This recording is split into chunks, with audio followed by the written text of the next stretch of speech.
Hey, everybody, if you have kids, this video is for you. I don't care if they're in grade school or junior high or high school. This is a really important topic, and I can almost guarantee you that you're going to learn something really necessary in these next few minutes. I'm going to talk about kids and porn and their access to porn, and it's probably different than what you're anticipating, and it really is time to have the porn talk with your kids so that you can help prepare them for this. So first of all, the average age that kids see porn is 12. And average means there's a lot of kids younger that have access to porn as well as older. Before we start, a small disclaimer. The Sex Doctors podcast is not a substitute for medical or psychological advice. But what we know from research is that kids have access to porn in ways that you probably aren't aware. Like at school is a very common place for kids to have access to porn.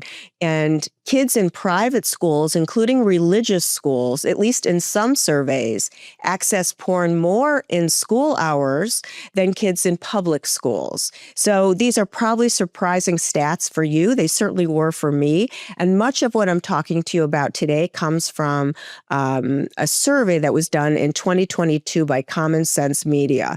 And I would really encourage you to look up Common Sense Media. They're a fabulous organization, and they're basically trying to put out educational information for parents and for educators so that kids can be better prepared for all the kinds of tech that they have access to now. So please look that up. But at any rate, so let's talk about ages and statistics. So in ages 17 and younger, and this survey from Common Sense Media went between ages 13 and 17. So ages 17 and younger, 73% of kids had access to porn. And amongst those age 13 and younger, 54%. So what does that tell you? That tells you that half of kids age 13 or younger had access to porn. Now, this is an important survey. It was a national probability sample of over 1,300 kids. So what that means is that was a sample of the U.S. population. So that is also, I think, important for you to know. Now, think about porn. What people are seeing, everybody, kids included, can be very intense content. As a sex therapist, I have people coming into my office regularly telling me about images, sexual images they've seen that stuck with them, and in sometimes very upsetting ways. And people can actually find upsetting content still very sexually stimulating, to the point that it's not unusual for me to hear from people that they find that they need an image, for example, or a sort of a fantasy that they don't even want, that they don't like, that they don't think of as pleasurable necessarily, but it gets their sexual arousal going, or it helps them have an orgasm. So it's not unusual. What I'm saying to you is for people to become attached to an image or a fantasy that they don't even consciously like. So one big concern I have is that when adolescents are watching porn, their brains are forming. So our brains always rewire according to our experience. But adolescence is a very powerful time for the brain network to rewire itself. So basically, from an evolutionary perspective, the adolescent brain rewires itself so that the adolescent can make very efficient use of their brain according to the kind of environment they're around and what their needs are going to be. So that's a powerful time to receive stimuli because the brain is looking to change according to what stimuli kids are receiving. So what that would say to me is a potentially upsetting or dramatic image that an adolescent would see likely has more impact on them than if we saw it as an adult. So it's really important to keep that in mind, that this has a potential profound impact on our kids. So of the group, back to this survey, of the group that saw porn, so let's go with the whole group, 73% of kids age 17 or younger, 44% of them saw it intentionally. Okay, so they were looking for it.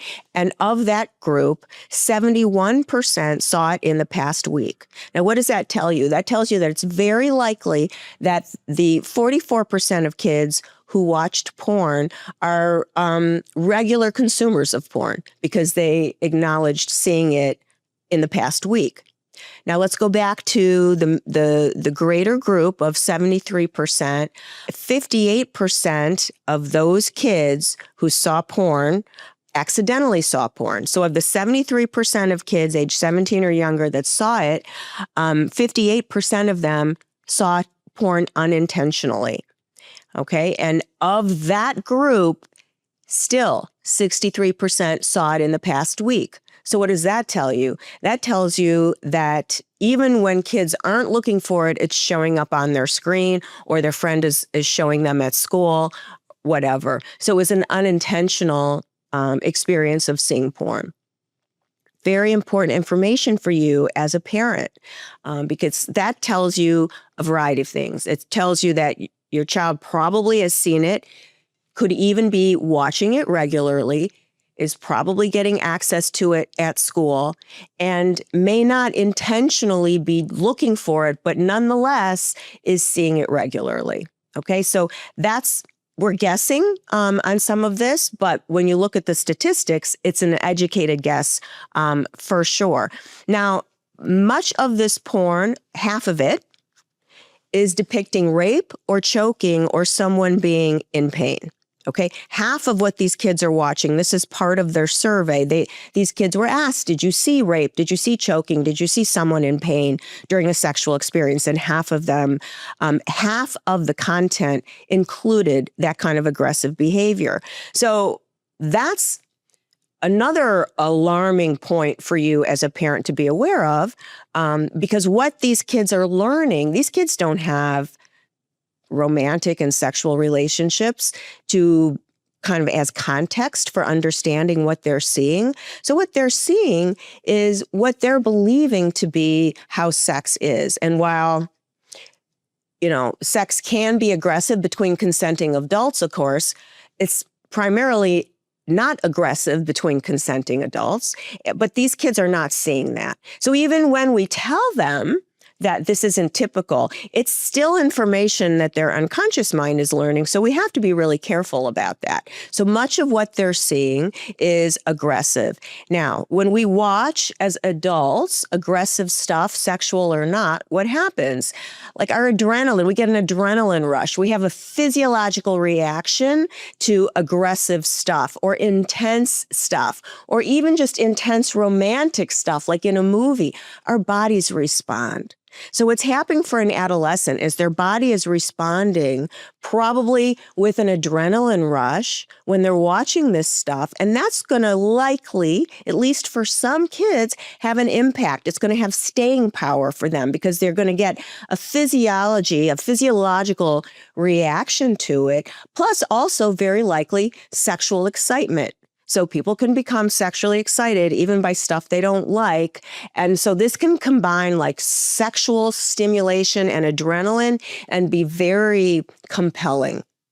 And this happens all the time for adults, but children are having access to adult media, and it's a big deal for adults, but I can tell you it's an even bigger deal for adolescents. So we really have to be aware of that.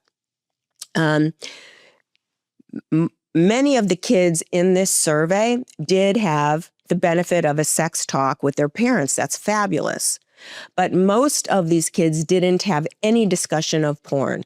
So it's not enough these days just to have a sex talk. You got to have a porn talk. And we can talk more about how to have porn talks, but at a very basic beginning, you've got to say, this is theater sex. This isn't typical sex. What you're saying isn't what people even tend to desire. Oftentimes porn is just fantasy that people don't even want to do.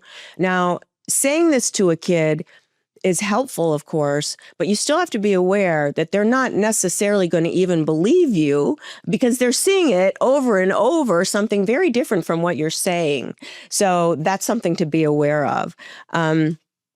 Think about when you were first exposed to porn, what that was like for you. I was in college. I had a boyfriend for years before I really saw porn. So while it was shocking to me, and I still remember it, I had a context of a relationship that helped me kind of put it into some kind of perspective. And these kids don't have that luxury. They're too young for that. And you probably had the luxury of some kind of interaction with a dating situation or some kind of context to put the porn you saw in. But that's not what's happening today. So we have to be very compassionate about what our kids are being exposed to. We've got to get really so much better at protecting them, because while we don't want to make sex like a topic that they can't discuss or make it scary or upsetting, we certainly want them to receive information at an age-appropriate level. And this porn is not made for that. Nonetheless, there's a lot of research now that shows that kids watch porn for sex education, and not just porn, but they have access to other sex tech, which we'll talk about more. And they're using it as sex education because they're not getting sex education, and they're wondering, as kids are, about sexuality. Think about yourself when you were age 13. Were you curious? What is this whole thing of sex? That's a natural thing to be curious, but if we don't arm them with information, they're going to be looking for it on their own, and that's natural, and they're going to find what they think is sex ed in porn. So as a parent, what I really want you to take from this video is, if you say to yourself, well, my kid hasn't seen porn, please reconsider that concept. It's possible, but it's more likely that your kid has seen porn and actually even has access to porn regularly, either intentionally or unintentionally. If you say, I have computer controls on the computers at home, and so my kid's not having access to porn, well, again, I'm going to ask you to reconsider, because so much of this content is seen in school. And finally, if you send your kid to a private school or a religious school and you think that you're safe, that your kid isn't getting access to porn at that kind of school, keep in mind that at least in this survey, kids had significantly more access to this content in private and religious schools than they did even in public schools. Please, as a parent, it's time for all of us to wise up and to be helpful to our adolescents, not to shame them or to make them bad or wrong, but to help them. They need our help, and it's time for us to do that. So stick with me. We'll have more of these conversations, but also go to Common Sense Media. That's a great website. They've got information for parents. There's more data on this survey. I hope you read it. Share it with your partner if you have a partner. But let's take better care of our kids.